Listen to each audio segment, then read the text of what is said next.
Hello, friends, future constituents, and voters. I'm CJ Fitzwater, and I'm running for state rep in the 1st Essex, which includes Merrimac, Amesbury, Newburyport, and Salisbury.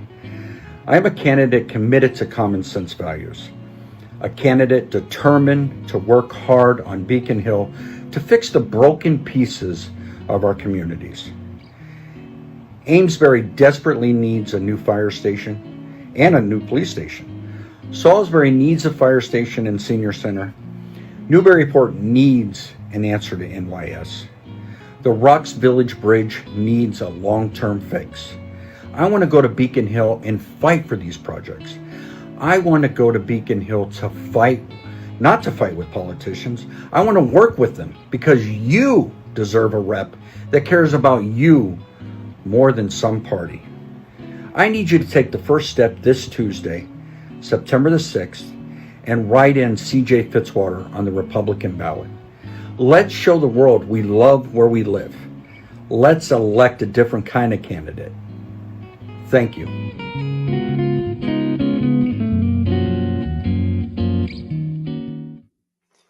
Welcome. We're live. Mike Crawford, Young Jerks. Really happy to be back. And about our last show, too. We should definitely congratulate Jenny Armini, who came on the show, the state rep candidate that we endorsed for the Essex 8th primary. And she won. That was awesome. Congratulations to Jenny Armini and all the candidates that came on. And Lauren Pespiza, I think we broke a record. I'm pretty sure we did break the Young Jerks record for having the most campaigns, candidates, and electeds on one show. I think we got up to 9 on that last episode. And I think the previous was like either 6 or 7. So we really killed it with our primary show, and really happy with the community and what's happening locally and some of the things that we're going to be getting into tonight. And Monday night too. We have a huge show on Monday night. We'll talk about that a little bit, but let's bring up the guest. Let's talk about the guest. You just saw him. He also won a strange kind of primary, I guess. It's funny because he didn't actually win. The gentleman who is the state rep right now, Jimmy Kelcourse from Amesbury, who I know from wrestling back in the day, Amesbury wrestling, and I'm an old Triton wrestler. So he's a good guy. He's a Republican up there for state rep, and he's moving on to a new job, but he was still on the primary. He got the most votes, but there were 2 write-in campaigns that were really kind of running for the office, obviously. And it was, deciding who was actually going to be on the ballot for the November election.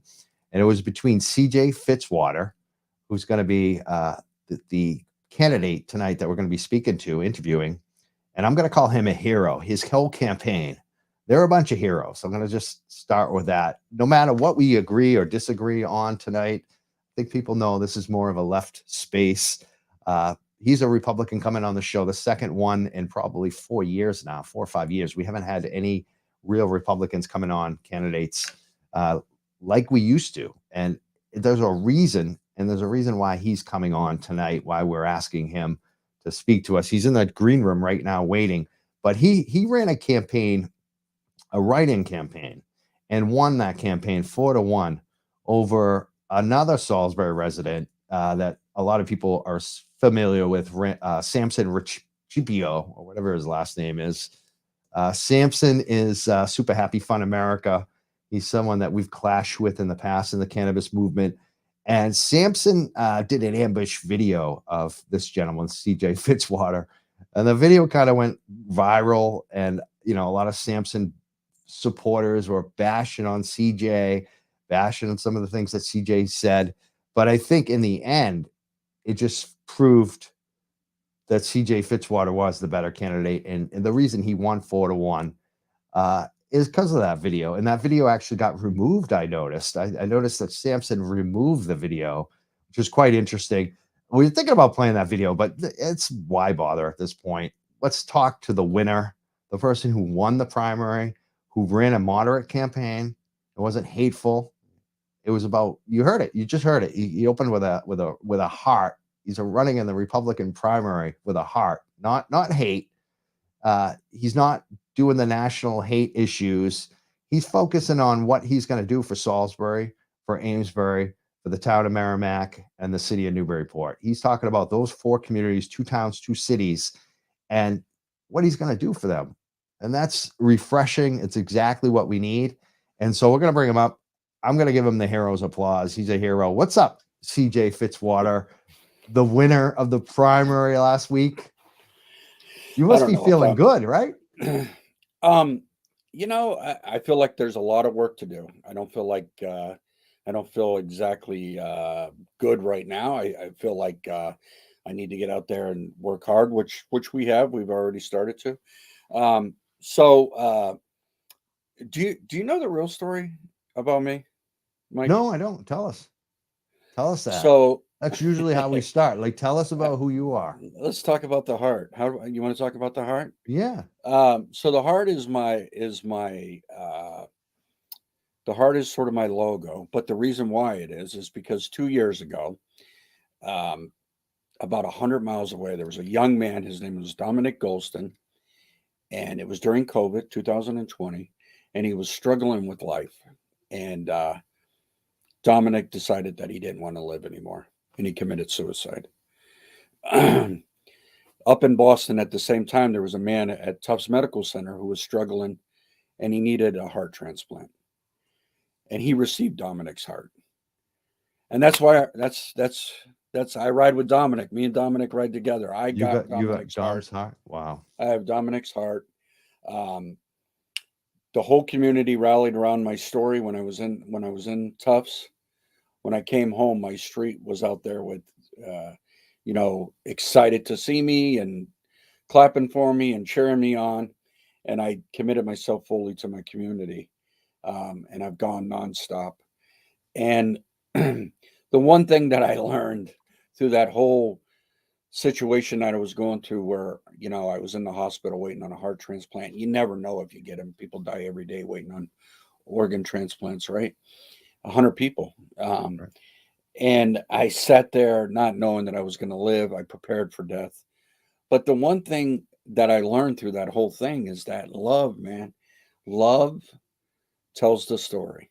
I always had like this mantra. I would sit there and I would listen to Jerry Garcia band and um, like jam kind of music, during that time. But there was one lyric to a song that stuck with me through the whole time, and I don't even know if I have the lyric right, but it's at the end of a Beatles album, and the lyric is, "The love you take is equal to the love you give." Um, so that's what this campaign is about. Is all about giving love, and if you give love, you're going to receive it back. So that's my story. Oh, I love That's it. who I am. Yeah, That's that's who I am. I'm not your typical Republican, I guess you could say. Um, a good friend of mine, Terry Moringi, and I, we talked about this campaign before I decided to come out, and we said, listen, this is what we want to do. We want to run a positive campaign only, and Terry is a great guy. We've done a podcast together, and we always stick to our mission statement, right? And our mission statement on our podcast was tell the story of Salisbury to the people of Salisbury. Sons of Salisbury is the name of the podcast. But this campaign, the mission statement was stay positive. And do you know how difficult it was to stay positive in this campaign? I know, right? I mean, I've faced off against the same individual, so I know we in our community, I think, knows a lot about this. I want to mention that Yep. I know Terry Morengi. We were talking about this. I've known Terry since before he was in high school. I was in high school when I met Terry. He was younger than me. I know his whole family, his father, who got mad at me when I was a teenager for something I didn't do, and then later his father actually apologized.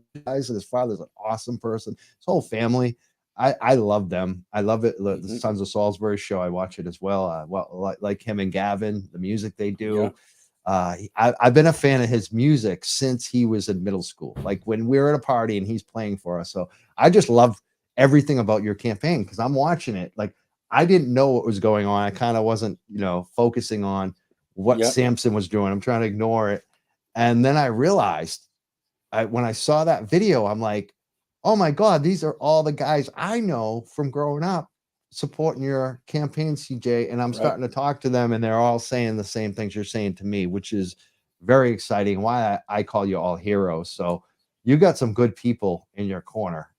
Terry Morengi is class. Everybody loves him up at Salisbury. Everyone in the area. Yeah, Terry's good people, you know. And Yeah. I'm not originally from Salisbury, but the community has really adopted me. You know, I got people from Fred Bishop, who hates a lot of people, showing me love, to Monique Relic, who is very, very, very left, who loves me. I don't tell the Democrats I said that, but she loves me. So we have But both I think sides. Republicans should kind of wake up. Like, if they want to win, that's how you win. Like, Well, in New Hampshire last night, that didn't show the case. I mean, the moderate Republicans got beat. yeah.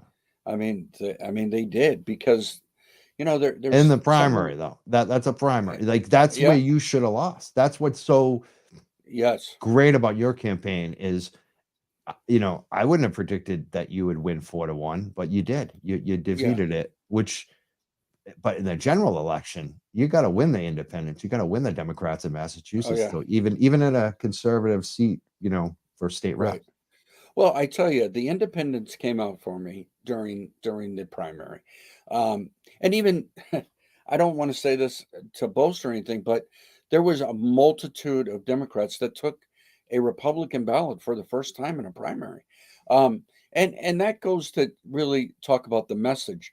But we feel here in Salisbury, and Mike Colburn, myself, Bill Grelick, and there's some Democrats that really paint the picture of what we're doing, and there's some Republicans that help paint the picture of what we're doing. Wayne Capilupo has been supportive since day one, who's a great friend of ours. And then you have, like I said, you have Monique, who's been, I don't want to say helpful, because I don't want her to get kicked out of the Democratic Party, but I've made allies with people like Derek DiPetrillo, and many other Democrats in our community. I had a hard time with the Republicans. The day before the campaign, the head of the Republican Party in Salisbury sent out an email to the party and told them not to support me, to support Samson. And that to me was unfair. I don't think that the Republican Party deserved to have the chair of that party come out in support of a candidate. I didn't expect him to do it for me. I don't know why he did it for the other candidate. It was okay, because at the end, people decided. People decided. It's funny because we had a state rep race that we were covering last week in the primary. We weren't going to endorse anyone. Open seat, 6 good candidates, we thought. And then we found Senator Ed Markey, who we actually interviewed and had on the show. We like the guy, right?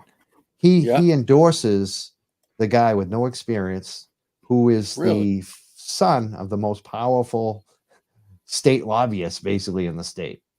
Okay. And why did Ed endorse him? Because Ed gets campaign donations for decades from the father. Yeah. Against 4 women who are highly qualified, who are like all-stars. We were just like, oh, we're endorsing the 4 women. Was that the Swampscott? Was that the Swampscott? And one of the women won, and it was by like 50 votes over the young man that Ed Markey endorsed. So same thing on the Democrat side. It's like, so, and I'm glad. Well, the difference between the Democrats and the Republicans. The difference between the Democrats and the Republicans, and I don't want to kiss the Democrats' butts too much, but the difference between the Democrats and the Republicans is, the week after the election in November, they'll get together for a unity breakfast and let bygones be bygones, and then move forward. But, there's certainly a great divide in the Republican Party right now. In Massachusetts, we have 20 executive board members, and they all say, and I don't know how true it is, but they say there's 9 Charlie Baker Republicans and there's 11 Jim Lyons Republicans. And I had the 9 Republicans on the Charlie Baker side, probably all the way through. But I don't think it was until that article from the Boston Globe that really put, the Republican parties, the fire under them to say, hey, listen, you got to support the guy who wins. Because I Right. had a great chance of winning. And there was certainly scuttlebutt, and no one ever said it to me, but there was certainly scuttlebutt that the Republican Party was considering on, and they had taken pictures with Samson and so Samson. forth, Yeah, I saw that that. the Republican parties were really considering um, on nominating Samson because they um, they they liked his message, his message of hate and divide more so than they liked my message of love, So, Thanks, but bud. You won. now Well, we're getting to the point where I'm going outside of sort of Terry and my mission, our mission statement, which is not to have a dirty campaign, but that campaign is over. it's So over. Yeah, we're yeah, reflecting on it. yeah. CJ Fitzwater is now he's going to be on the ballot in the general election. He's the GOP, the Mass GOP nominee for Mass State Senate. What district is this? This District is the one? first. This Yeah, is the first first district. Essex. First This Essex is district.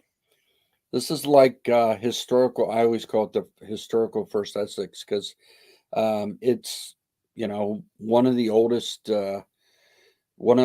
spots in Massachusetts. 1635 for Newburyport, 1638 for Salisbury. So, I mean, this is a old historic community and an interesting, and a quite interesting community.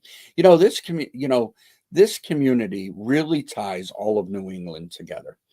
Um, if you think about the whole New Hampshire thing, right down the middle is split in New Hampshire with the second longest river in New England, which is the Merrimac River, and it flows down and it hits everything from, it starts in the White Mountains in New Hampshire.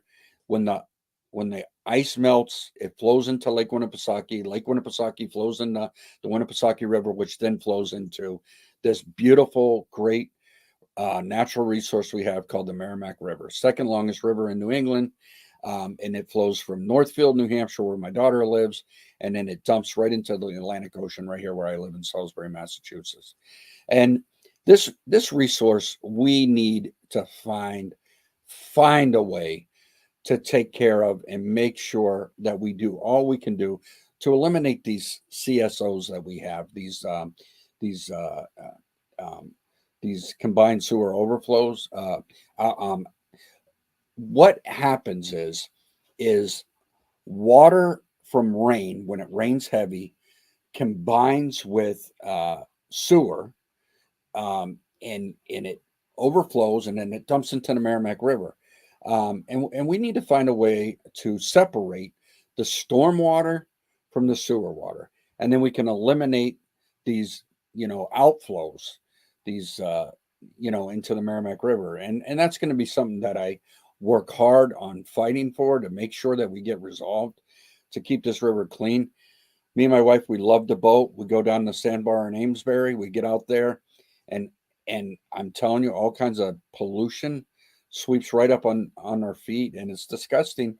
But we but we love to be on that sandbar. There's nothing better in an August day to be on that sandbar in Amesbury. It's a big issue. It's been a big It is issue a for a big long issue. time.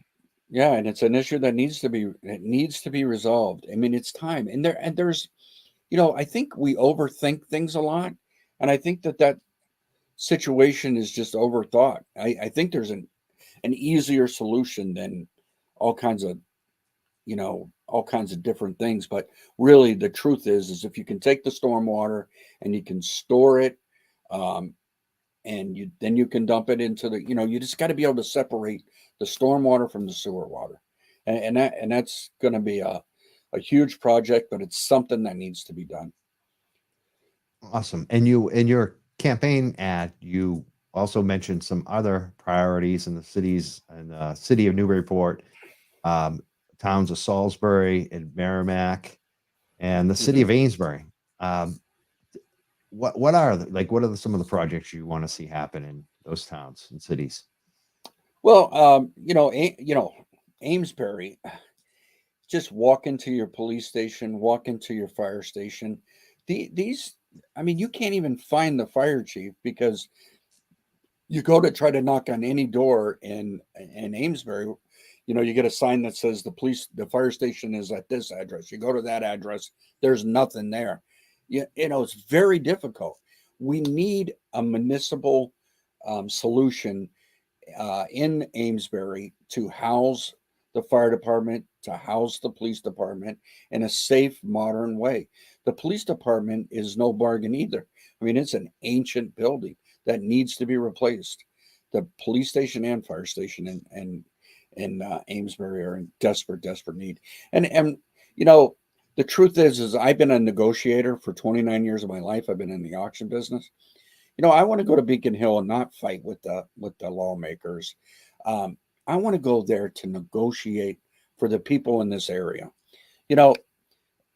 Going back to the love statement, if you love where you live, which is my message, you look at things like the police It's getting station. through. Someone just And- posted and- that on our Facebook, hashtag love Yeah. where you live. So your message is definitely resonating. If you love where you live and you look at like the police station, you look at the fire station, you say to yourself, that needs to be fixed. I talked to the fire chief in Merrimac. The fire station in Merrimac is very nice. The police station in Merrimac is brand new. The elementary school needs work there. The high school is obviously brand new. But Merrimac is they're structurally in very, very good shape, other than they need help at the elementary school. Amesbury really, I mean, they're doing a lot of great things. They're building a new elementary school. But that fire station and that police station, those are in desperate need of replacement. Salisbury needs a new senior center, needs a new DPW set up. They need a new fire station. Fire station was built in 1975.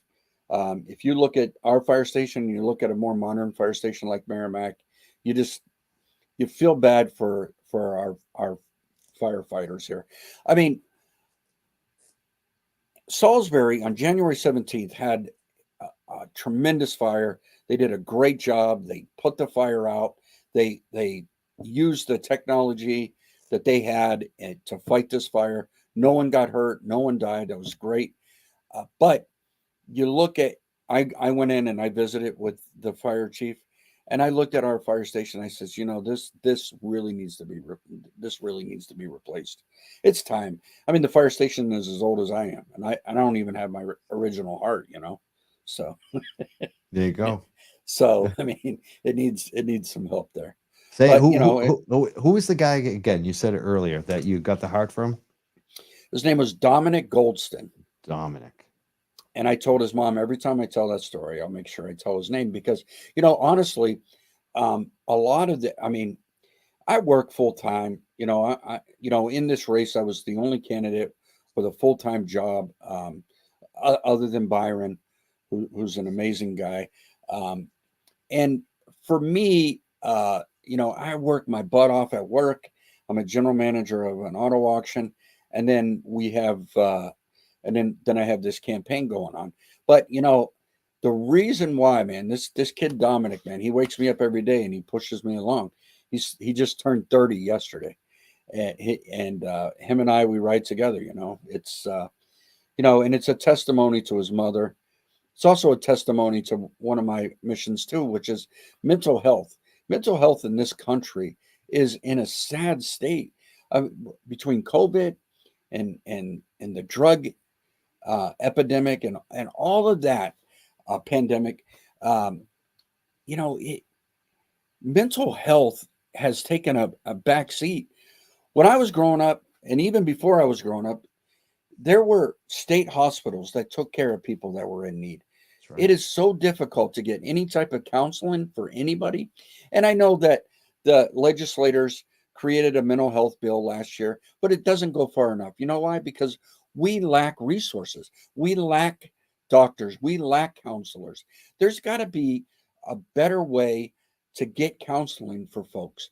People desperately, desperately, desperately. I say that right now, and I'm thinking of a good friend of mine who's going through hell right now. And I just wish that he had the help that he needed to get through this thing. And he's struggling. You know, drug addiction, mental health, they run hand in hand. A lot of people that struggle with drug addiction struggle with mental health. And we need resources that are going to help these folks. These folks are in desperate need. And it's sad, you know, and it truly breaks my heart to even think about it, because, you know, it took somebody to get to that point where they couldn't live any longer, and, you know, to save my life. And I'm thankful for that. But I also feel like I have a mission in life to help other people.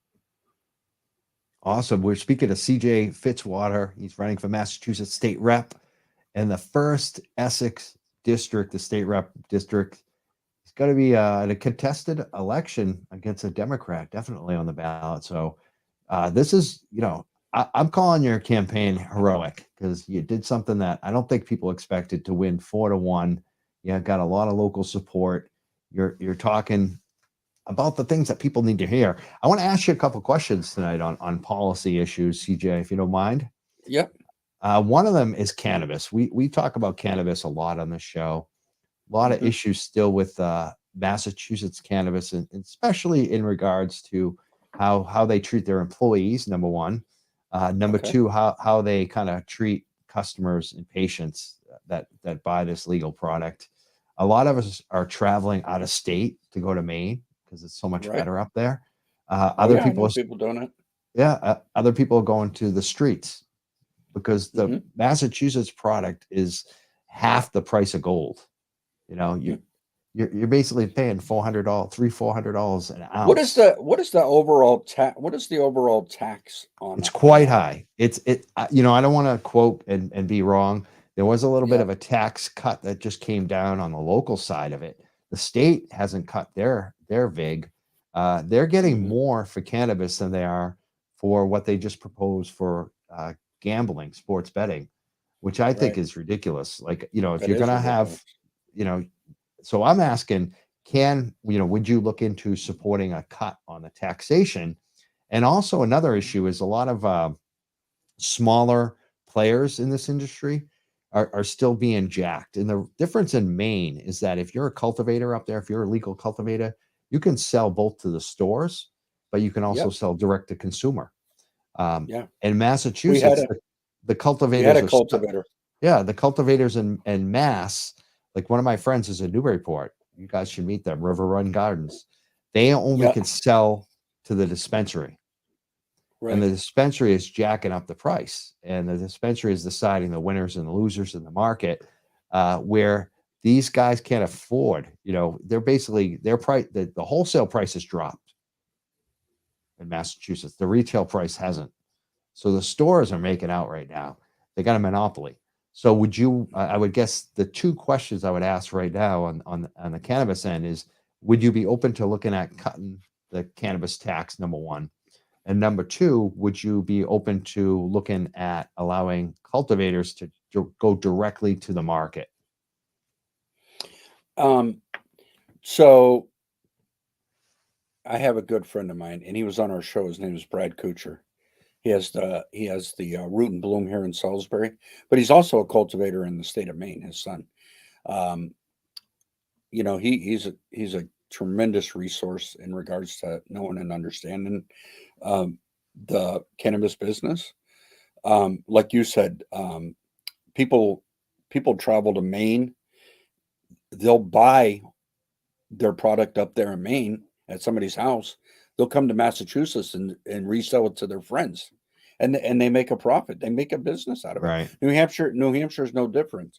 I know people who do that. That's how I know. I do too. Yeah, and I'll just say that's not legal. We want to make sure that people know there's a risk. You can be arrested for doing that. I just want to make sure. I don't Yeah, want and I didn't want to, but it is, um, it is an issue, and an issue that you bring up. Now, I don't I don't support cutting taxes locally, and I'm going to tell you why.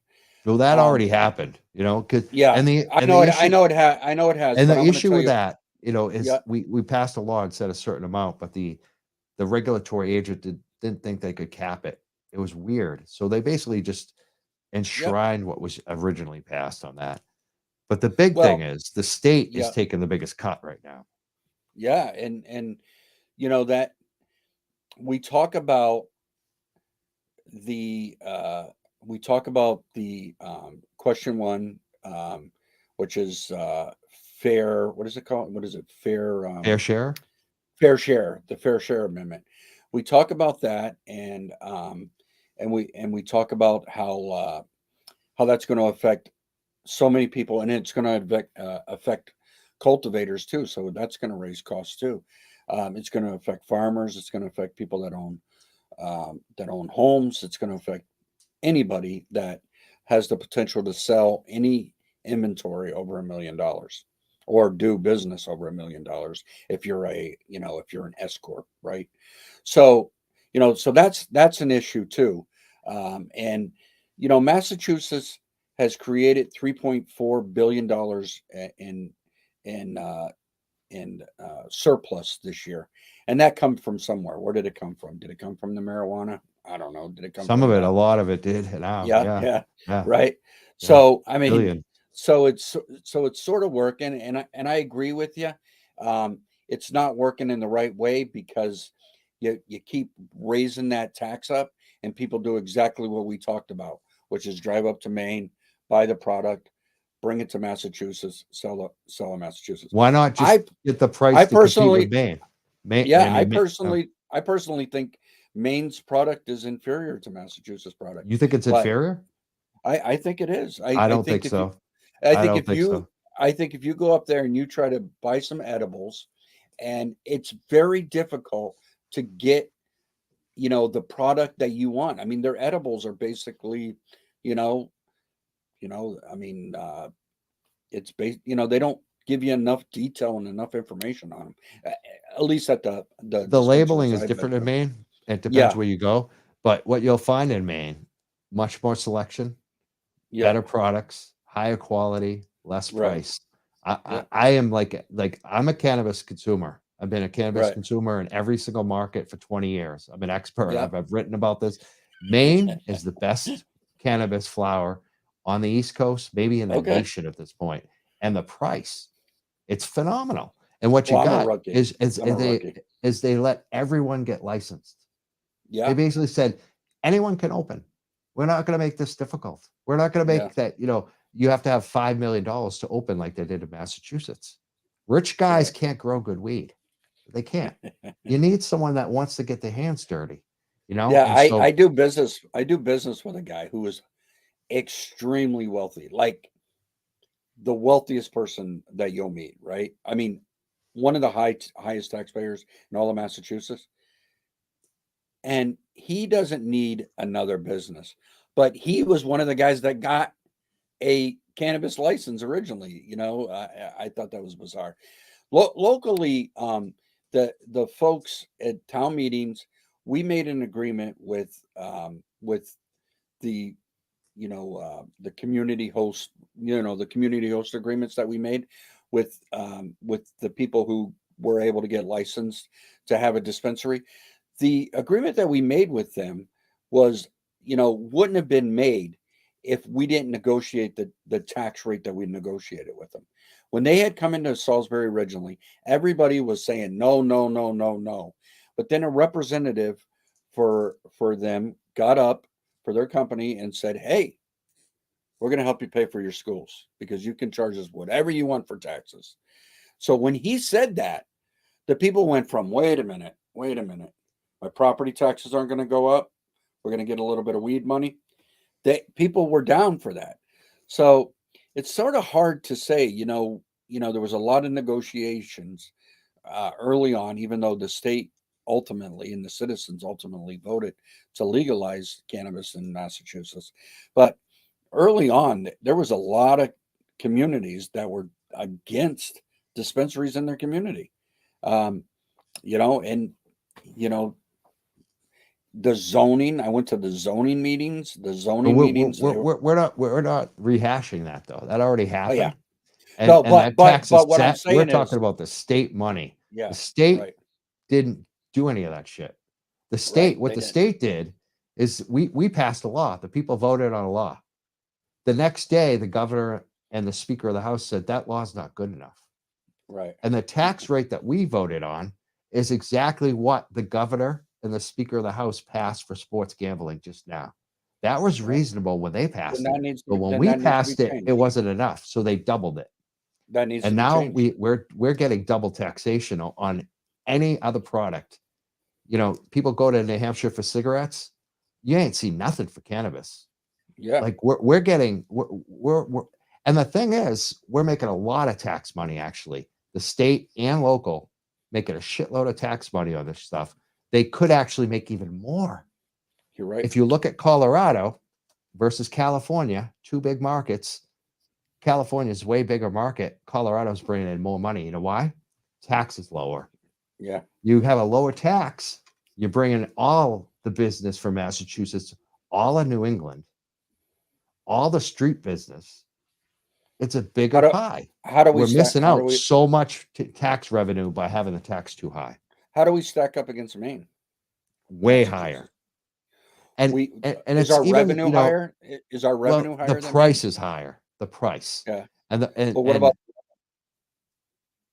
Maine did it differently, so it's a different. Most of Maine's business is yeah, medical right now. Let's put it that right, way. Maine did it differently, and right. the cost issue in Maine is so much lower because they did it the right way from the beginning. Massachusetts said we're gonna have only the big producers open first. It will take 10 years. They're going to want to hold on to their business, not let anyone else open. Where Maine said, we're going to let everyone open at first. Right. And then if you want something big, you can wait. Yeah. Well, you know what? I like Maine's stance on that. Um, you know, um, it's sort of, but honestly, the people that didn't dot their I's and cross their T's, a lot of those folks ended up in prison. I mean, there's people serving time right now for for marijuana crimes in the state of Maine, more so than in Massachusetts, because obviously in Massachusetts, you know, they made you dot your I's and cross your T's. In the state of Maine, that wasn't necessarily the truth. And if you didn't do it the right way in Maine, you ended up in prison. And there is guys serving time right now for marijuana violations in the state of Maine. So, but I support being competitive. And if Massachusetts is not competitive in their marijuana market, and wait till New Hampshire all of a sudden votes to make it recreational, they kick our butts. They kick our butts in everything they do. If But, it's easy for me Mass to is going to lose too. They're going to lose yeah, a they're lot of gonna their lose. business They're to gonna New lose York. big. Yep. They're gonna lose big. So much tax revenue in cannabis is coming from that New York border. Hmm. People from New York City driving up to Western Mass. That's gone. People coming from New Hampshire to Massachusetts. I mean, Yep. people in Nashua that can go to Lowell to buy some weed, legally. Yeah, it's a much easier trip than driving to Kittery. Um, so I mean, Massachusetts needs to be competitive in everything. We need to lower not only the tax rate in marijuana as you suggest, but we also need to lower our sales tax.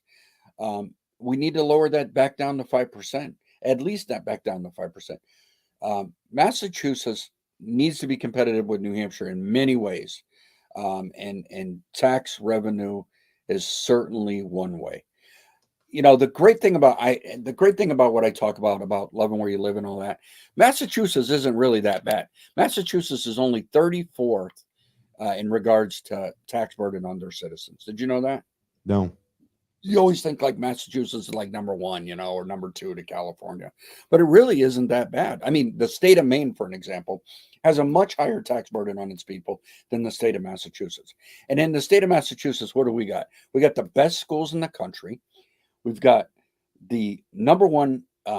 We got the number one healthcare in the entire world, That's right. and we have safe gun legislation that puts the puts control of gun owners in our chief of police hands, which is You like that? I like that. As a Republican, you know, they get pissed off at me for that. But I'm going to tell you something right now. Massachusetts is the safest state in the entire country in regards to gun safety. And you and I can own guns. I own guns. I'm an NRA member, lifetime member. My son is a gunsmith. So guns have been important to me my entire life. My father taught me how to shoot guns, all of that. But there's something to be said about common sense, right? And if you got kids or people with mental illness, which is an issue, running around doing the things that they're doing, creating mass, shootings and all that stuff, we've got to look at ourselves and go, I mean, what are we doing Right. here? At 18 You know? years old, to have an AR-15 with mental health issue is like insane. Yeah. Especially when Yeah. they can't get a cannabis, they can't get alcohol, they can't get cannabis. Why are we giving them an AR-15? It's like, Right. Exactly. Well, listen, the rights, I mean, the opportunity to own a gun, you should at least need to be educated, right? You should at least be educated. You should at least have some kind of sensibility. And in the state of Massachusetts, in order to own a gun, you have to go to your chief of police, prove that you're educated, and he has to take a look at you, and you got to fill out an application, and he makes the decision on whether or not you should own a gun, which I'm not in disagreement with that. I support the police chiefs in Massachusetts in regards to that because it's common sense. It's common sense legislation. And the only gun violence, or most of the gun violence that comes into Massachusetts, is gun violence from illegal handguns. out of I mean, state. Yeah, out out of of state state, guns. yeah, out of state guns. The right across the border again, New Hampshire, constitutional carry state. People can, but I don't know how they're getting these illegal guns, but I just want to say that that Massachusetts, man, we live in the greatest place in the world. I'm just telling you right now, we live in the greatest place in the world. I mean, we had legislators, and I think a great guy named Frank Cousins was our legislator, our state rep at the time that those gun laws came out. I mean, but what they did was Yeah, make complete yeah. sense. They made complete sense with that, and that has kept us safe. That's kept our children safe. And the guy, a lot of Republicans are very much against me on this thing, but I say to myself, where do we stop? Can I have a Scud missile? All of a sudden shoot it? Because if you think about the constitutional philosophical view of gun ownership, the Second Amendment, it is to protect you against your government. Your government has Scud missiles. Your government has tanks. Your government has, has fighter jets. How far does that extend to you? Should you have a bazooka? Come Yeah. on, like There's a limit. There has to be a limit. we got to make sense here. We got to make sense. You know what? We're better off limiting what our government can have for weapons than allowing people to have freaking bazookas. Awesome. I love when you bring up all the locals. We got a call. Let's take a call. We're taking calls tonight too. Let's see who's on the line. Oh, I think I know who this is. Who's calling? Hi, it's Donna. Good. You have you have it off in the background, Donna? Hold on. You can hear it ringing. Hi, it's Donna. We love you, Donna. What's up, Donna? Yes. Hello? Yeah, we can hear you. What's going on tonight? Nothing. I have a question. I think I keep hearing a reoccurring comment come that many of your Republicans disagree with you on this or have a problem with you saying that. I was wondering what do you tell children? Because often as a cannabis advocate, one of the reoccurring things we always heard from the public is, well, fine, you like it, blah, blah, blah, but what do we tell the children is bad? I don't understand how you can be running as a Republican in this current atmosphere after January 6th. And what do you tell the children? What do you tell them about the big lie? I mean, hearing you say all these things about gun control, and you sound fairly moderate on all of it, but I can't wrap my head around the fact that there is so much hatred in this country right now. Absolutely. And so much crap going on about the lie. You're right. And how you can still continue on. Donna, I love you. I know Donna's someone who actually got arrested for cannabis. Won her case. She was legal. Her son was grown for her. She had breast cancer. She's a warrior. Donna, I love you. I'm so glad you called in tonight. Can I answer? Don't Donna? you feel a little good though that he won? And he won with a message of love? Yes, and I'm glad that he's willing to communicate, because in many cases, I mean, I grew up in Massachusetts. I was on debate squad, and I know how to communicate with someone. I don't have a problem with someone having a different vision. I don't have a problem with someone having a different view. I grew up in Sharon, which is a massively multicultural town, born in Boston.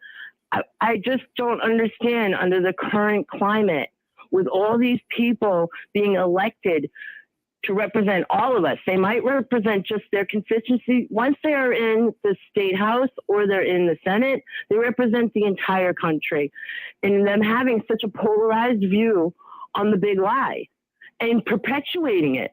And I don't understand children going to school now. What do we tell them? I just two questions. What's the big lie? That the election was stolen. Yeah, I don't. You don't know what the big lie is? No, I listen. I understand you probably don't believe it. I'm saying, how do you stand your ground as a Republican when your entire party is perpetuating that? The entire party isn't. The noisemakers are. Well, now less and less. This is the part. Yeah.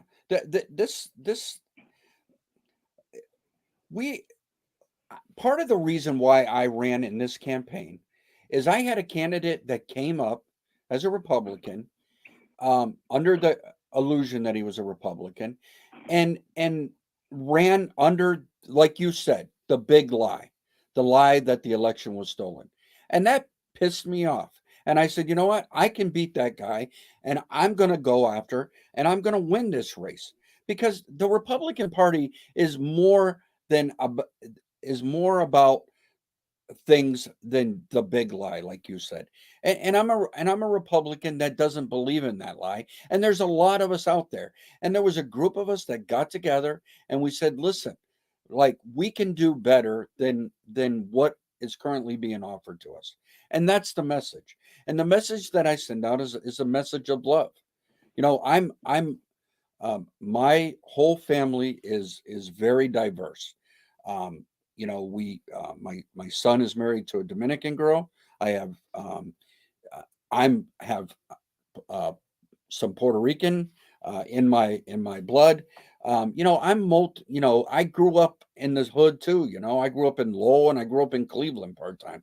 You know, I mean, you know, I know, you know, I've seen some stuff, you know, and I fought for marijuana being legal in Massachusetts too.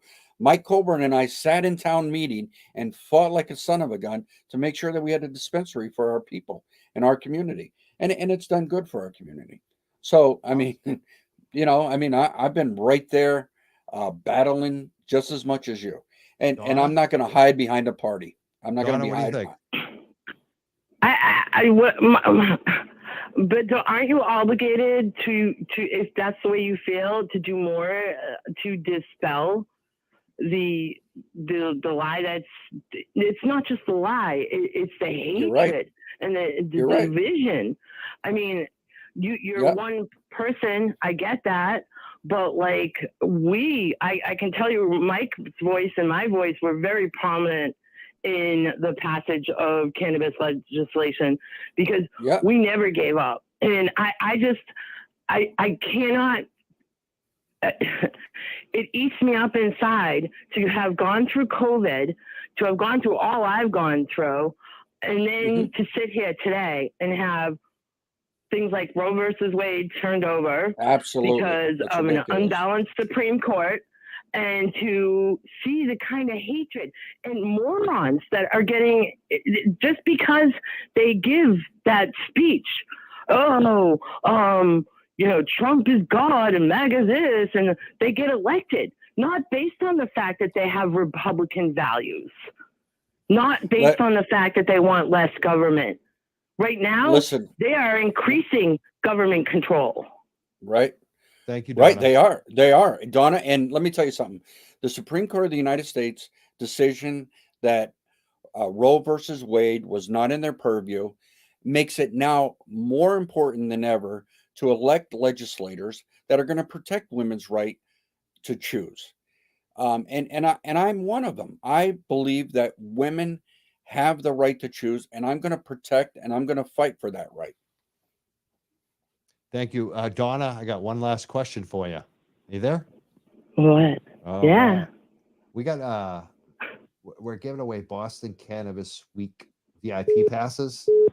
Would you be interested? And we haven't decided yet. We're gonna decide probably at the end of the show who's the best caller. But we want to make sure whoever wins them wants to go. Would you be interested in going to that event?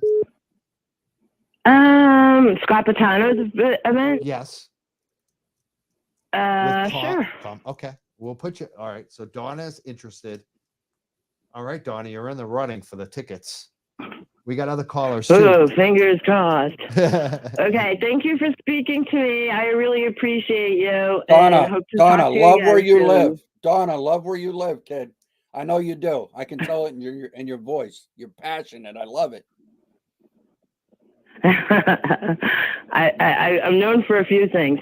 That is one of them. Passion, right? A big mouth is the other. Love you, Donna. Thanks All for right, bye, calling. Mikey.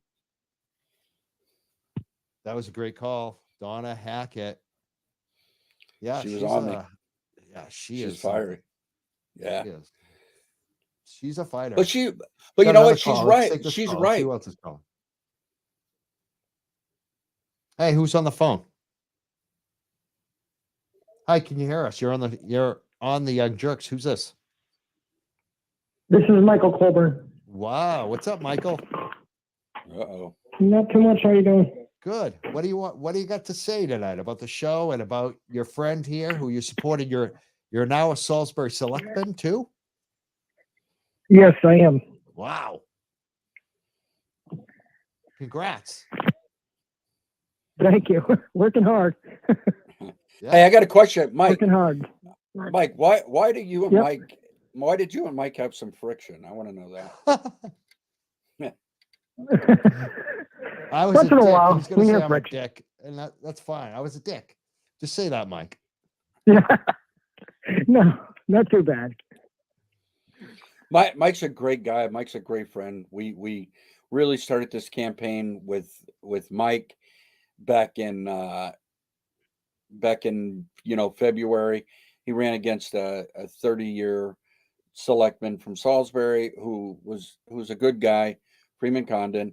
And we had an uphill battle, and Mike ended up tripling him in votes. And that was our first. That was sort of my first go at politics.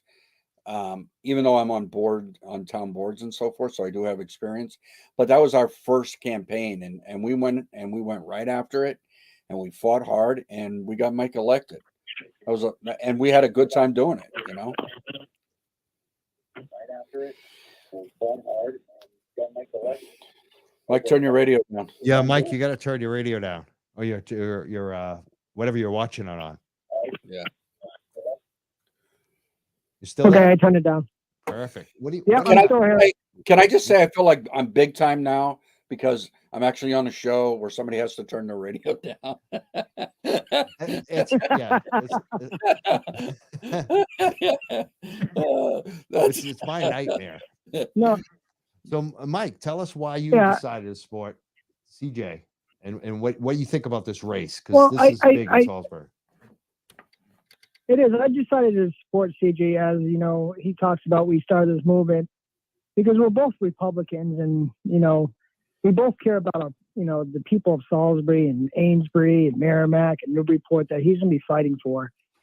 And as many people know, I'm connected to the oldest families of Newburyport and Salisbury, and my family came over in the Mayflower, and they were religiously persecuted through England, and they had to go to the Netherlands, and then they finally came to America. And I was just raised with conservative values, but I was raised by a Democratic mother and a Republican father, and I was raised by two different parties and two different thinkings, and I've always fought in the middle, because when you're elected an official like myself and what CJ is fighting for, we have to listen to both parties. We can't just listen to one, and it's important to listen to both parties, because sometimes you find the actual truth, what needs to happen, is in the middle. It's not really on the far right or far left. And we have to, I tell CJ all the time, we got to work across party lines for a reason. And that the reason is because if you don't, you lose people and the understanding of what, compassion and empathy that we're supposed to have as elected officials. Yeah, thank you so much for calling in, Michael. It's a pain in the ass that we have these elected officials that always want to fight with each other. You got these people on the far right that want to go and beat up the Democrats. And then you got the Democrats that want to just pound down on the Republicans, especially in Massachusetts. And the truth is most people in America are right there in the middle. And I think that those people are being underrepresented in this entire country. And the state. The people in the middle are being underrepresented, and that needs to change. And I'm somebody that can represent everybody, and that's what our mission and that's what our message is about. And that's what it's totally true what CJ's saying, and that's what me and him sit and talk a lot. That's what the message is about. Thank you both for being part of the show tonight. We got Michael Coburn, we got CJ Fitzwater, who's running for state rep. Michael is a Salisbury, Massachusetts selectman. He was also a great wrestler at Triton Wrestling High School. I actually coached Michael, so he's the first elected official I've ever coached at wrestling, which is pretty amazing. This is like a first tonight. I'm excited about it, Michael. I'm excited that you're doing good things for the community. Michael's well, you and all my other coaches and my peers above me, and I've had so many great people around me that have always gave me good advice, and CJ's one of them. That's why a lot of Republicans have beat up on me and CJ a lot, but CJ's going to stay the course, and he's going to do what he needs to represent the people. And so I'm 100% behind him. Me, Terry, obviously me and Terry, old families.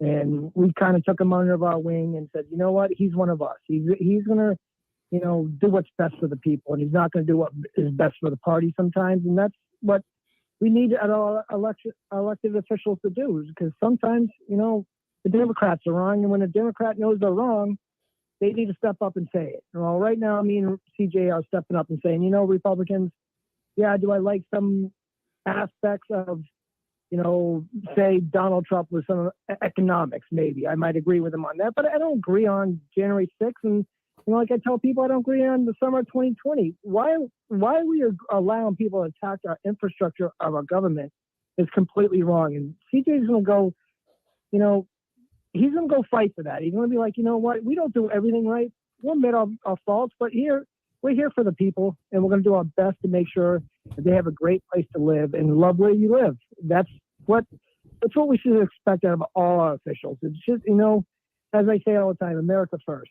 America first actually means that we we are people of parties, but we also we're Americans first. Like Mike, growing up, you teaching me how to wrestle. We were all wrestlers, but we competed, and it's just America has to wake up and realize, if we continue to divide, what are we, 50%, against each other, we're going to lose. That's what's going to happen. And as my wife's from Sweden, I get to go over there all the time and see my in-laws and see how other governments work. I sit in the parliament all the time, and we have 7 or 8 parties. And sometimes I sit and think, I'm like, is that something America needs? Do we need more parties? Is that the problem? Because we're so far apart sometimes, and we shouldn't be, because at the end of the day, we lose. If we're going to sit and fight with each other, we all lose. So, that's one thing I love about TJ and all my other friends. You know them all, Mike, that we all grew up. We all love each other. And the divide's got to stop in this nation. And CJ's going to help me and help everyone else to stop that. Awesome. I think I love what Mike says. I don't think it's a 50-50 thing. I think it's more like an 80-20 thing. I just think that the 20% make all the noise, but the 80% of us, we want the same things. We want safety for our children. We want good health care. We want great education for our children. We want great infrastructure. We want to be able to drive down the road and be comfortable in our cars. We want all those things. And it's the people that are making the loudest noise that get listened to. And I want to go to Beacon Hill, and I want to spend time with the Democrats, and I want to negotiate for what's best for the First Essex. That's what I want to go there for. I'm not going there to make noise. I'm not going there to yell and scream. I'm going there to say, how can I get this done for Fred Bishop?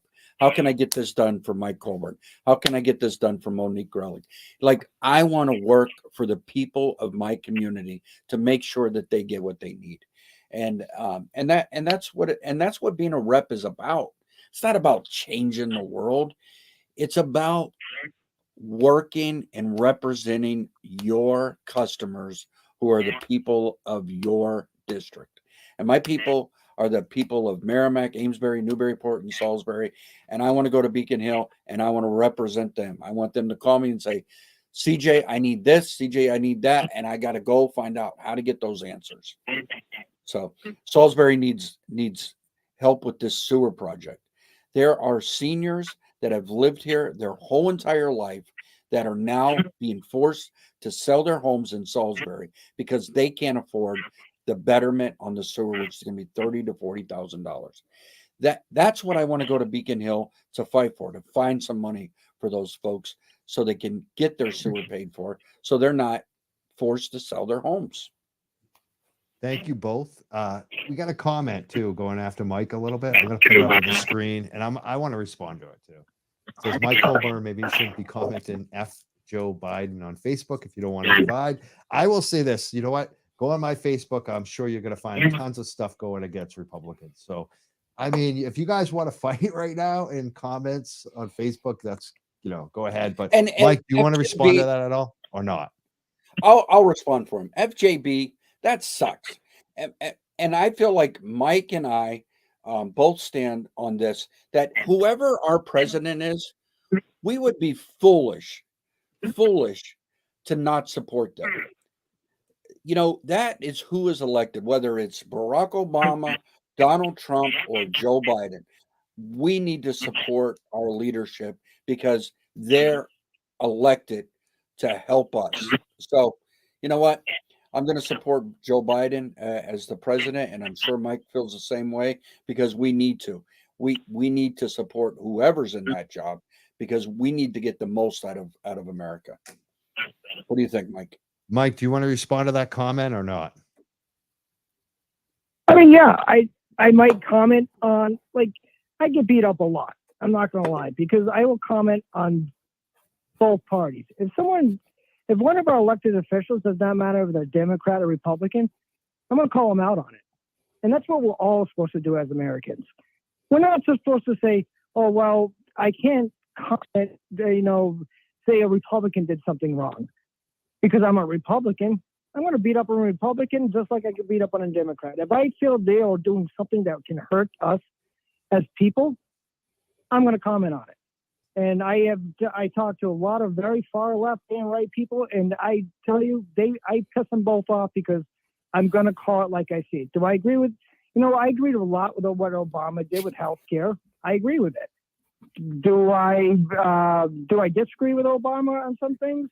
Yes, I'm not, as my brother's a nuclear engineer, I disagree with on some of their environmental stances. So I'm going to, say, no, I don't really agree with that. On the Republican side, do I, the gun control laws?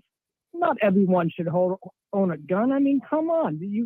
If anyone who thinks, like you said earlier, Mike, that an 18-year-old with mental health issues should own an AR-15, well, guess what? You should have your head examined. Yeah. Because what happens is kids are dying from this stuff. I don't want to see my kid die. I don't think any Democrat or Republican want to see their kids die from overdose, gun crime, or anything else. So, you know what? When we're going to sit here and play party line issues, that's wrong. It's completely wrong because our kids are ones. I always say to my kids and my kids, the friends of the kids' parents, all the time, who are my friends. I said, one thing we have to remember: our kids are always watching us. They're watching what we do. So if we're going to allow Biden. No one can say anything about Biden right now. Come on. I feel it when I go to the gas station. I feel it when I go places. Everyone's like, oh, the president can't do it. Well, the president can do a lot more than people think he can do. But, when it comes down to it, it's not even the president. It's our state houses, our, the Congress and the Senate. They don't, what are they, like 12% approval rating? When are we going to start talking about that if you want to talk about national news? You can't say that's both Democrats and Republicans, 12% approval rating. So, Yeah. Listen, we're running a positive campaign. We're running a positive campaign here. Let's not I appreciate you both for being here tonight. How like you didn't take any like fierce Antifa calls. This is like people think of this as the Antifa show now. Like, did you feel like you got assaulted today or not? Like you feel pretty good? I was waiting. I'm kind of insulted that I didn't get. Donna was probably the worst of it. I mean, she wasn't that bad, was she? Donna? Yeah. I like Donna. Donna has really I know. good I views. figured you would. Yeah. I'm waiting for Lauren Caspiza. I'm waiting for my Antifa friends to call in. Yeah, she'll probably be nice too, though. If you guys meet Antifa, you might actually like them. So, you know what? I really enjoyed this. I think we had a good show tonight. I want to thank Mike Colburn. CJ, you're also an old wrestler and an official, right? Oh yeah. I wrestled in Ohio. So we got 3 old wrestlers here.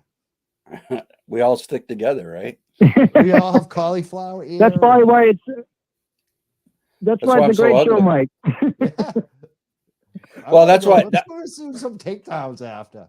No. The thing is, Mike, is like, so I saw your show and I saw the messaging and Terry talked to me about it and then Mike, and then I went in and I listened to your show and I'm like, Jesus Christ, there's no way I can go on this show. And then I said, and then Mike said, oh, he was a wrestler. I'm like, all right, I'll go on the show. He's a wrestler. Like that's brotherhood right there. Right. So,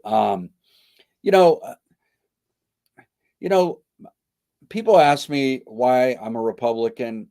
I'm a Republican because, I believe that, I believe in, if you know what the word conservative means, what is the word conservative defined as? Do you know, Mike? That's a good one. I would say conserving things. I would just like kind of keeping things steady, not wasting things. That's what I would say. Not being wasteful. Conservative is a synonym for conservative is traditional. Okay. I believe that I'm a conservative in Massachusetts. I have conservative values, and those conservative values are healthcare, pro-choice rights for women, because that has been a traditional value in Massachusetts since before you and I were born. smart gun legislation, and high taxes. Those are traditional values of Massachusetts. And there's only one of those things I want to change, and that's taxes. I think we had a $3.4 billion surplus, and the legislators of Massachusetts wanted to take that money and spend it quick. I mean, they already had that money spent. And thankfully, we had a conservative governor in Charlie Baker who said, okay, the law states we can't do that. And that money's going back to the people as it should. And that's why I run as a conservative, and I want to lower taxes. Massachusetts is getting better. Other states are catching up or eclipsing it. Massachusetts should be the role model of every state in the union in regards to how its government works. We have moderate, we're in the middle of the road on taxes. However, we have great safety for our children, great education for our children, great health care for everybody in Massachusetts. Our home values are way too high, but that's because everybody wants to live here, and we need to continually fight against rising taxes. And tonight we talked about one of those taxes that are rising, and that is the cannabis tax, which we need to make sure that Massachusetts stays competitive in that realm. Yeah. Thank you, CJ, on that one. Michael Coburn, thank you for calling in. Any last words for us, Salisbury Selectman Coburn? Love where you live, and I stand behind CJ 100%. Thank you, Michael. Good talking to you. Have a good night now. You too. Good talking with you. I'll see you around. Maybe we'll do a reunion at Fighting for Wrestling. Yeah, maybe I'll be there. Hopefully. I'll referee. Yeah. I'll go against Con Madigan for the heavyweight title. Oh man, good luck to you. That's my coach. I'll leave that one to you, CJ. I'm all That's set. my coach. I used to wrestle him. Oh yeah, Thank you, Michael. Con Madigan is a good That friend. is my dude right there, Con. He Yeah.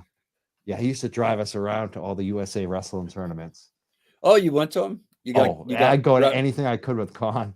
Yeah. Me and the Pearson and my brother and Kapenkos. We were all good wrestlers. We had a great the team. Kapenkos wrestled? I didn't. Oh yeah, Charlie and Kevin. Kevin Yeah. was he was a killer, and Charlie actually won the sectional champs. Charlie was so smart, Charlie Kapenko. Yep. That he was a double overtime at a tournament in the sectional finals to determine who's going to be the sectional champ, and it was tied. And he knew the criteria, and he knew he won if he just hung on. And no one else knew. Even Con didn't know because they had to go to like the rule book. They were like, the referees didn't know. They were like, criteria. Charlie won. It was like the 6th criteria.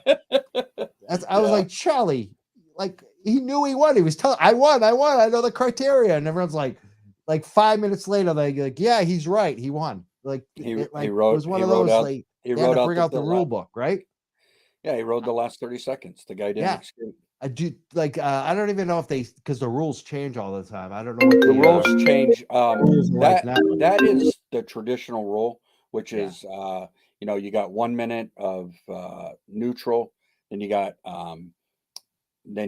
the person who scored first gets choice and double overtime, right.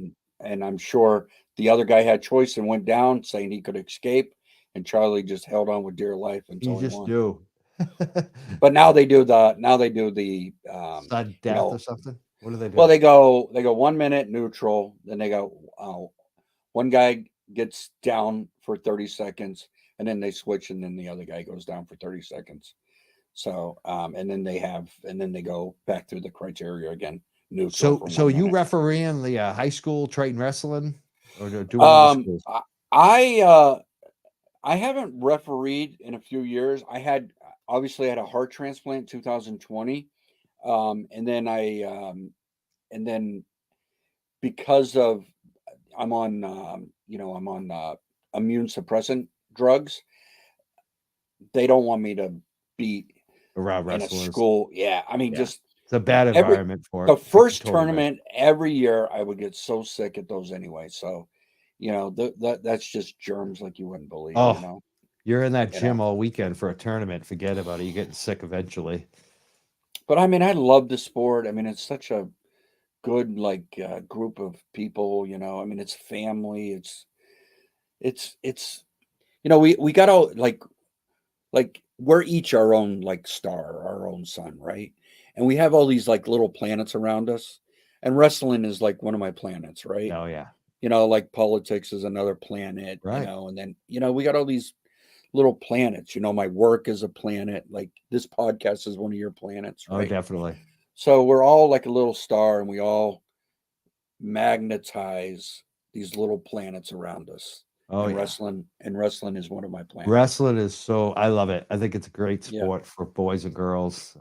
It's a good individual team sport. So Yeah. it's, when I went to college, we took a few courses in athletic, sports psychology and things like that. Yeah. And those individual team sports are the best for the kids.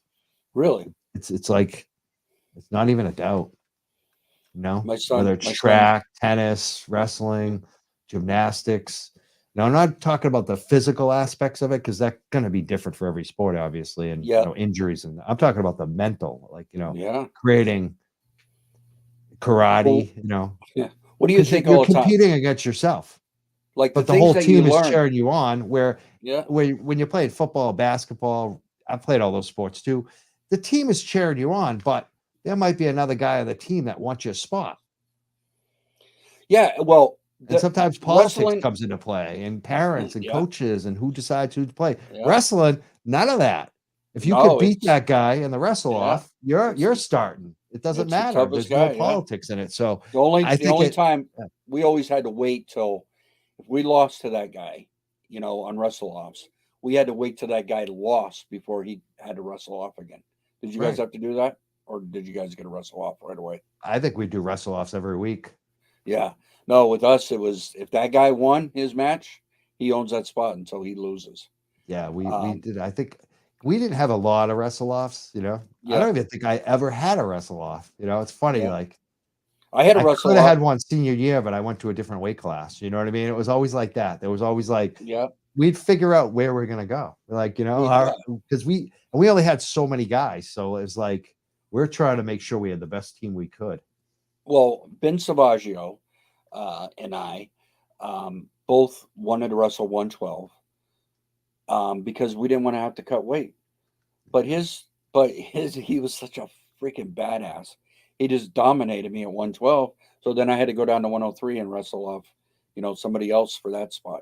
But it was, I say Ben Savaggio. Ben Savaggio is another gentleman who lost a battle with mental illness, and he was a great guy and a great friend, and he was a brother on the wrestling mat.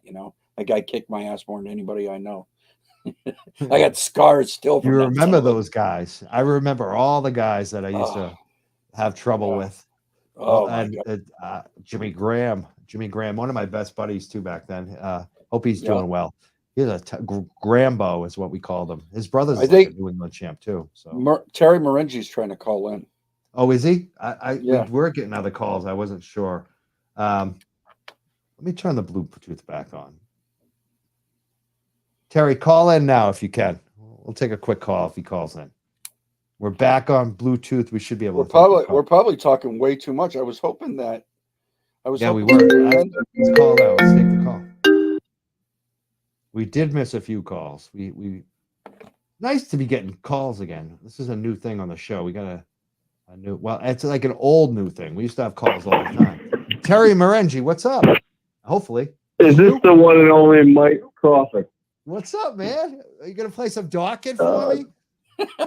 I was just going to say the same thing. I want to know when Don Dawkins going to be on the show. I don't know. George Lynch. I think I have George Lynch right here. His name's Terry Morengi. Dawkins sucks. You were amazing We back all- then. You were just like whatever song we wanted. That was great. We had a lot of fun back in those days.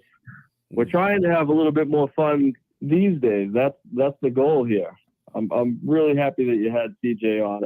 I support CJ since the day I met him. He's such a great guy, and I really appreciate you taking your time to to interview him and get his message across. I think we're trying to put forward a message of gap control, what we call in hockey, right? We got to narrow the gap a little bit, and that gap is left and right. We got to center up as a country, and I think CJ is the kind of guy that can get this thing off the ground. He's just a good guy. So. And Terry, I know your father was involved in politics. Why did you decide to get involved in some of these local campaigns? I grew up in politics, Mike, as you know. My father was a Reagan Republican, and that's just how I grew up. It's just fiscal, responsible, very conservative values when it came to a lot of different things. So I grew up in that, and sometimes you only know what you know, right? And since just growing up and being a man and being in my own world and living a different life than he lived, I've kind of grown more towards the center of maybe one tick to the right, I'd say, if you really want to call it that way. So a couple of events happened where I wish that I was more involved, and CJ and Mike grabbed me aside and said, you really should be more involved in the community. And it's a long story that we don't have time for tonight, but the bottom line is it was my time because my business was in a place where I could actually spend time. And I think like these guys give it 110% to try to do the best thing for their constituents or their towns people. I wasn't ready to make that commitment yet, and I just finally did. So, and I'm glad I did because it's in my bloodstream.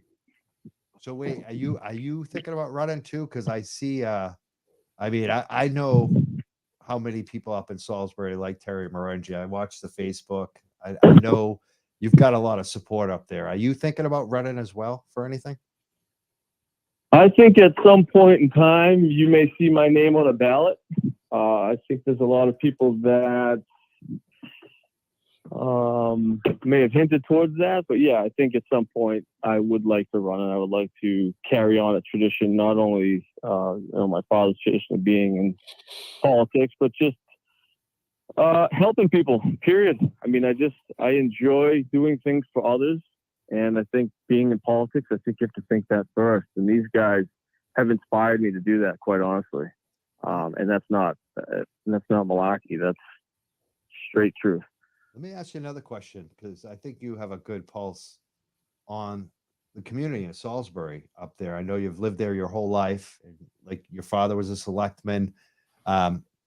This election, there was someone who was an extremist. So we'll just call him an extremist. Samson is very extreme. Love or hate him. I think most people will agree with that term. And CJ won 4-1. Did you expect that to happen?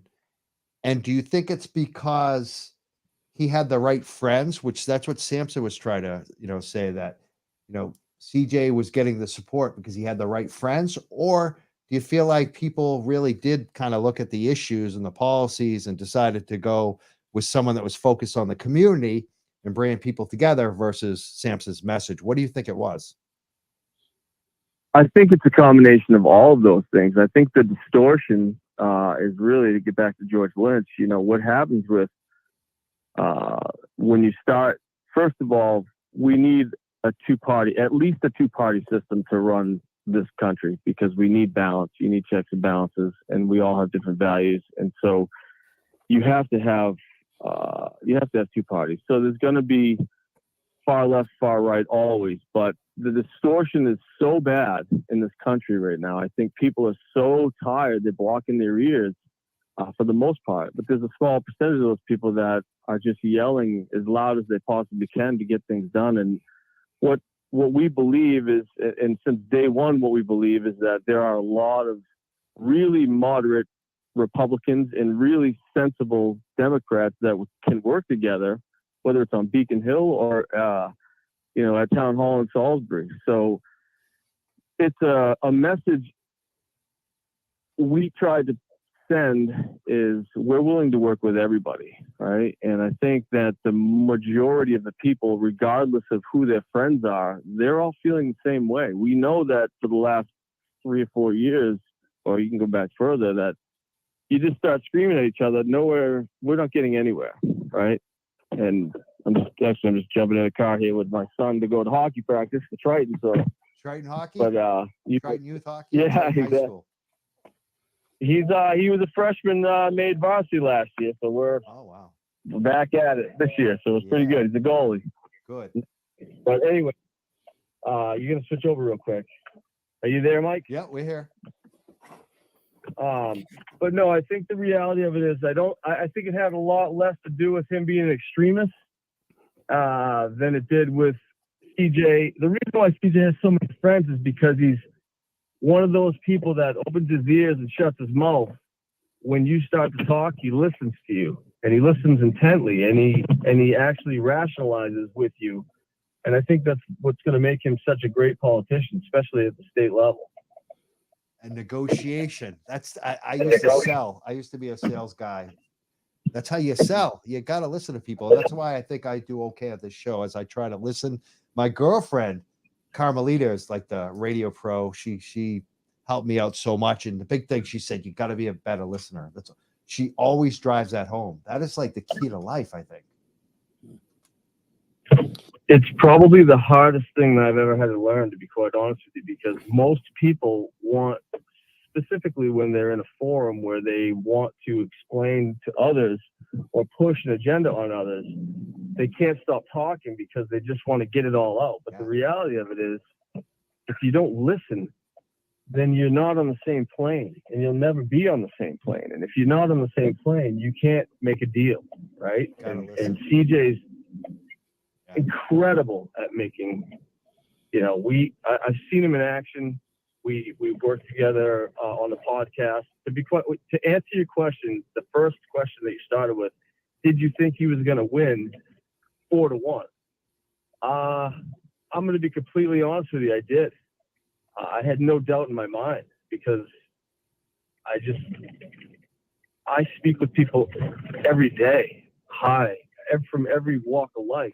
And I see that there's a lot more normality in this country than there is insanity. And so I believe that if we just kept a real positive campaign, we were going to pull this off. Thank you. So, and he's the guy. It has nothing to do with me. So he's the guy. I mean, we just talk about it a lot. Mike, but he's the guy. Mike, Terry and I got together early on in this campaign before we even decided to do this. And we said to ourselves, all right, do we want to do that? I mean, I said to myself, I want to do this. Terry's my partner in the podcast and a good friend of mine, and I consider him a brother. But Terry said to me, we're going to do this, but we need to be positive when we do it. We can't go in this thing and get ugly.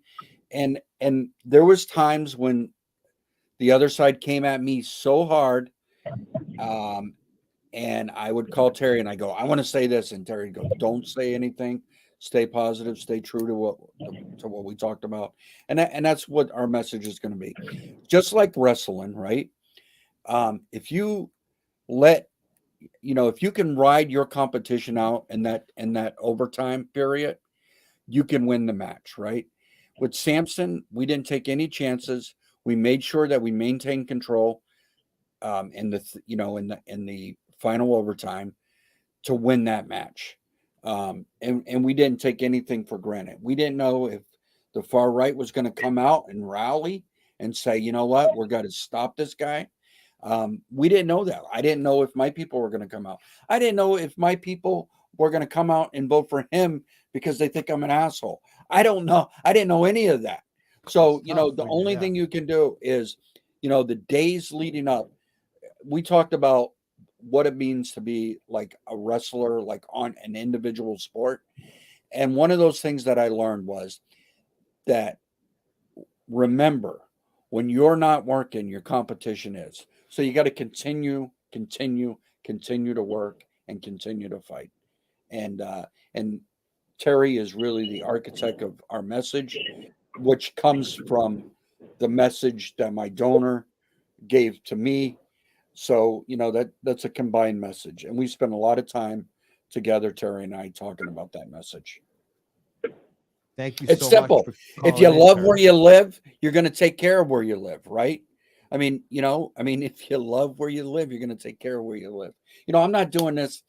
I'm not doing this to be the president of the United States. I'm not doing this because I want to have a 30-year job as a legislator of Massachusetts. I want to do this because I want to help my neighbors get their sewer paid for. I want to help Amesbury get a new police station. I want to help Salisbury get a new DPW,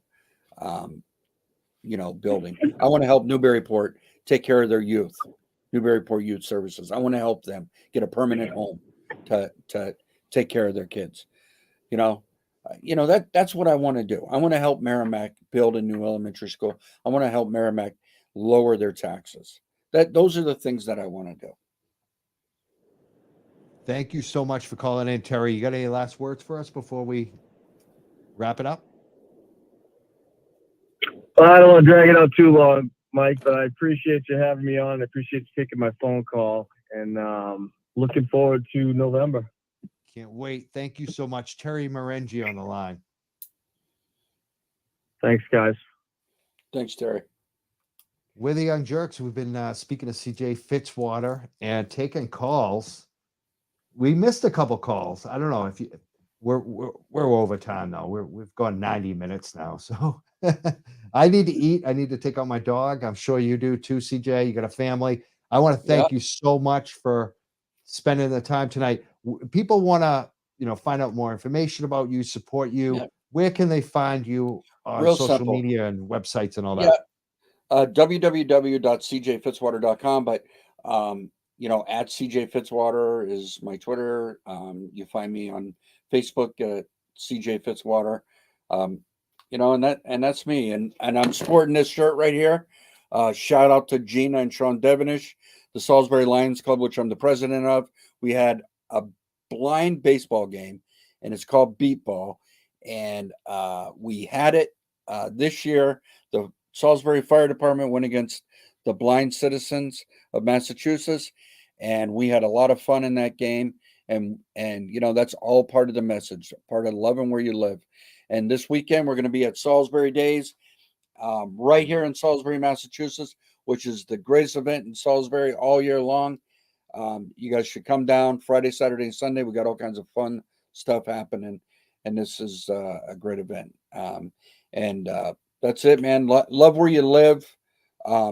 Vote for CJ in November. I'm not your normal candidate. I'm not really I'm not a Democrat. I'm not, I am what we need. I'm, right there in the middle, man. I'm right there what we need, So I love vote it. for CJ. Thank you, CJ. I love how you told your story from the beginning with Dominic. And Yeah. I really appreciate you. You guys are heroes. I'm calling you heroes for, the winning campaign, winning 4-1. I think there's a lesson to be learned for other campaigns out there. Thank you so much for spending the time tonight. That's CJ Fitzwater. He's running for Massachusetts State Rep. You can vote for him in November, general election in Salisbury, Massachusetts, Amesbury, Mass, Newburyport, and Merrimac, the town of Merrimac. Check it out. Thank you again, CJ Fitzwater. Thank you, my man. We're the Young Jerks. I want to also let people know that we have another big show coming up on Monday night. Huge show. We have Shalene Title coming back on the show. We also have Chris Goldstein. We're going to have a cannabis roundtable. It's going to be a big community conversation. And I'm doing the and. It's so funny. And that's a little hint. I'm imitating Carmelita for people that don't know right now. She's my girl. Love her. And we also have a special friend, UFC national organizer, showing up. So Monday night, you got to check it out. We got Aiden Coffey. Can't wait. This is going to be his first time on the show. Going to be a big show on Monday night, 7 p.m. See you all then. Have a good night. Young Jerks, check it out. Thank you so much, CJ. Thank you, Terry Marengi. Thank you, Michael Colburn. And thank you, Donna Hackett. I think she should probably get those passes. She was awesome tonight. Thank you. Young Jerks, we'll see you later. Mike Crawford, check it out. Hello, friends, future constituents, and voters. I'm CJ Fitzwater, and I'm running for state rep in the 1st Essex, which includes Merrimac, Amesbury, Newburyport, and Salisbury. I am a candidate committed to common sense values, a candidate determined to work hard on Beacon Hill to fix the broken pieces of our communities. Amesbury desperately needs a new fire station and a new police station. Salisbury needs a fire station and senior center. Newburyport needs an answer to NYS. The Rocks Village Bridge needs a long-term fix. I want to go to Beacon Hill and fight for these projects. I want to go to Beacon Hill to fight, not to fight with politicians. I want to work with them because you deserve a rep that cares about you more than some party. I need you to take the first step this Tuesday, September the 6th, and write in CJ Fitzwater on the Republican ballot. Let's show the world we love where we live. Let's elect a different kind of candidate. Thank you.